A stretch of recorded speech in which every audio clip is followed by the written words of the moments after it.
Assalamualaikum warahmatullahi wabarakatuh. Teman pecinta sejarah, bertemu lagi kita dalam program Baca Sejarah.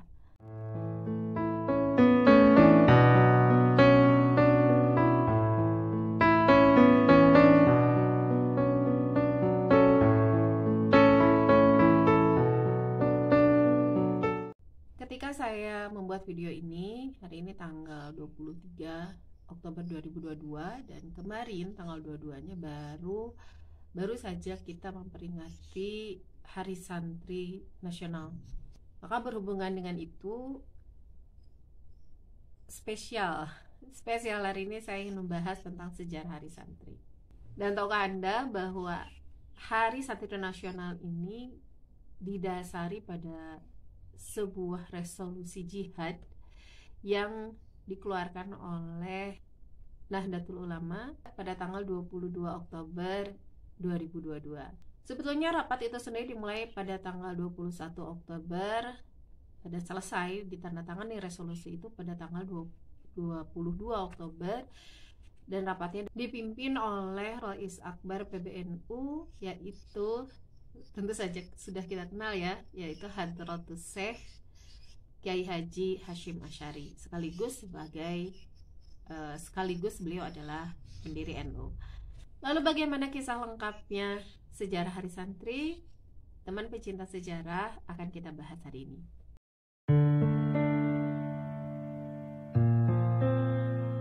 Tapi jangan salah, selain resolusi jihad, Kiai Haji Hadratus Syekh Kiai Haji Hashim Asy'ari juga mengeluarkan fatwa jihad.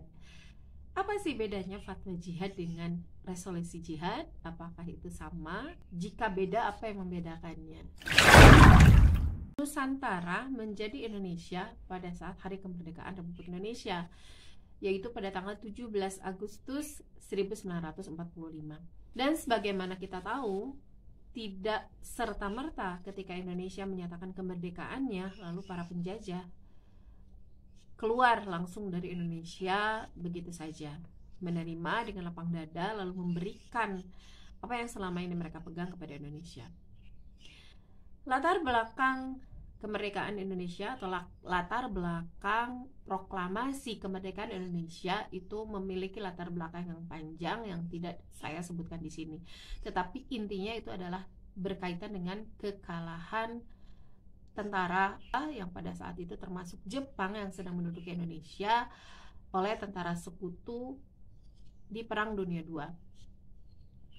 Dan tentara sekutu itu termasuk juga lawannya Jepang yang pada saat sebelum Jepang masuk ke Indonesia itu menjajah Indonesia, yaitu negeri Belanda. Kita review sedikit ya, bahwa Belanda dulu datang ke Indonesia pada tahun 1596 di bawah pimpinan Cornelis de Houtman, dan mereka berlabuh di Banten. Tentu saja ditolak dan tidak langsung menjajah. Catat ya, tidak langsung menjajah, bahkan berhasil diusir oleh Banten.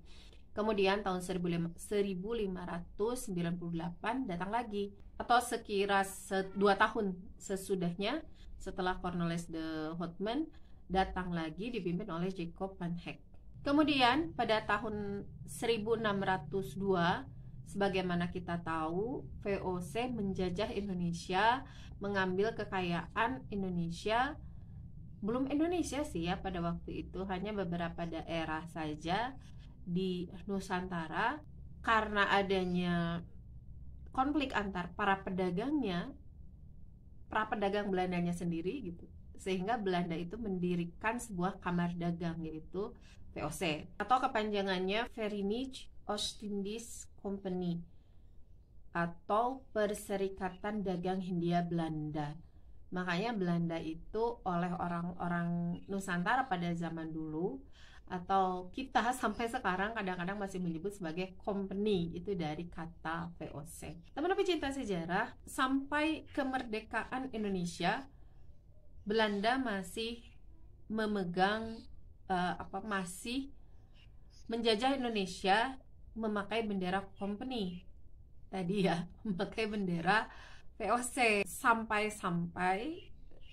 saking suksesnya VOC pada saat itu, kekayaannya sendiri bahkan disinyalir sampai melebihi pemerintahan Belandanya sendiri. tentu saja ya Indonesia kaya bisa dikeruk oleh mereka sesuka mereka dan puluhan tahun lamanya. Ya bisa dibayangkan kalau itu lebih, mereka punya kekayaan lebih banyak daripada pemerintahannya sendiri. Tetapi ketika kekalahan di Perang Dunia, ketika mereka datang lagi ke Indonesia setelah Perang Dunia II, jadi kan Jepang menyerah karena bom Nagasaki dan Hiroshima. Menyerah, dilucuti senjatanya, kemudian sekutu datang dengan membonceng Nika. Nika ini adalah, atau tulisannya Nica ya, Nika ini adalah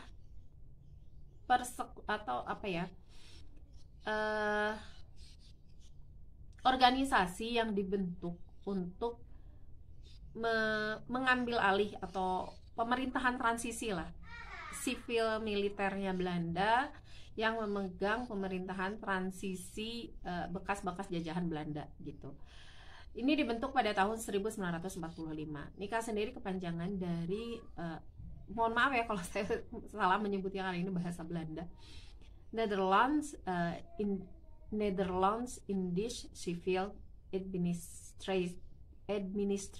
Nah, si Nika ini sebagai otoritas sipil dan militer, dia itu menjadi ibaratnya pemerintahan transisi di negeri jajahan. Salah satunya adalah Indonesia, gitu.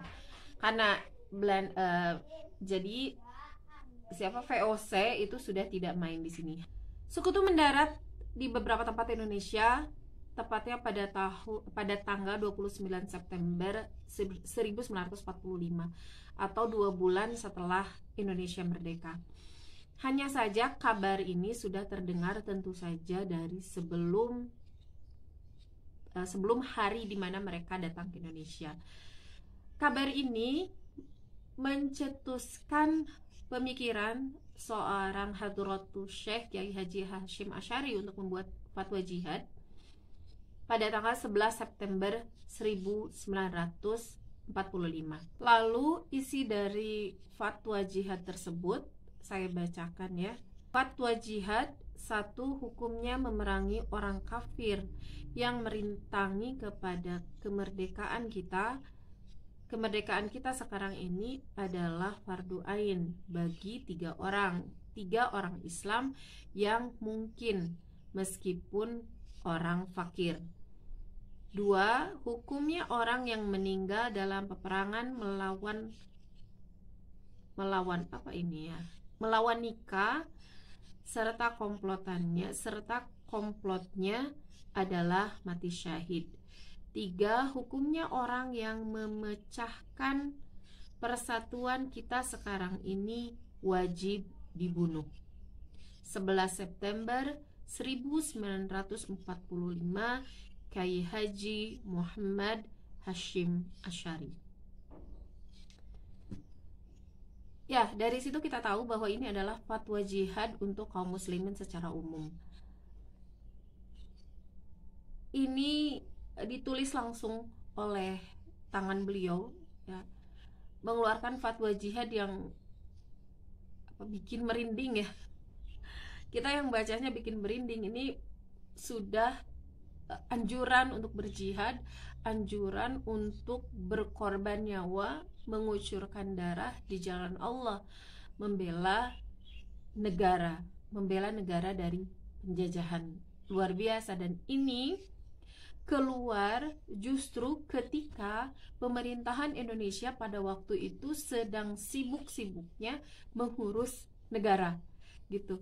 Para ulama dan para santri itu mempercayakan sepenuhnya urusan negara kepada orang-orang yang memang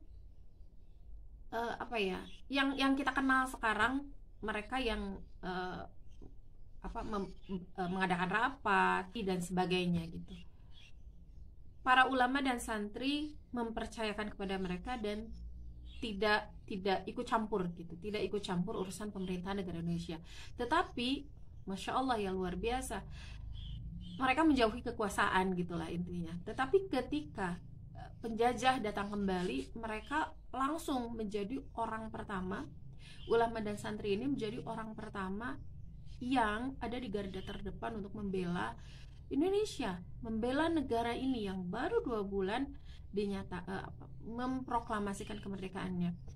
Mereka bahkan mengorbankan satu hal tertinggi, satu pengorbanan tertinggi bagi seorang manusia, yaitu pengorbanan nyawa. Kenapa tertinggi? Karena ini satu-satunya yang dimiliki, tidak bisa dicari lagi, sekali hilang sudah gitu, tidak akan kembali lagi.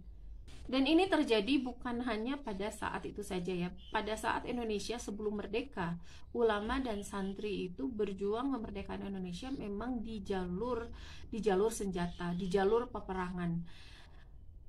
Karena itu banyak sekali dari ulama dan santri yang masuk ke Hizbullah, kemudian ke PETA. Untuk apa? Untuk memang berlatih untuk siap berperang. Dan dan sudah menjadi hal umum atau wajib lah dikatakan, seorang santri, seorang ulama itu wajib mereka memiliki kemampuan bela diri.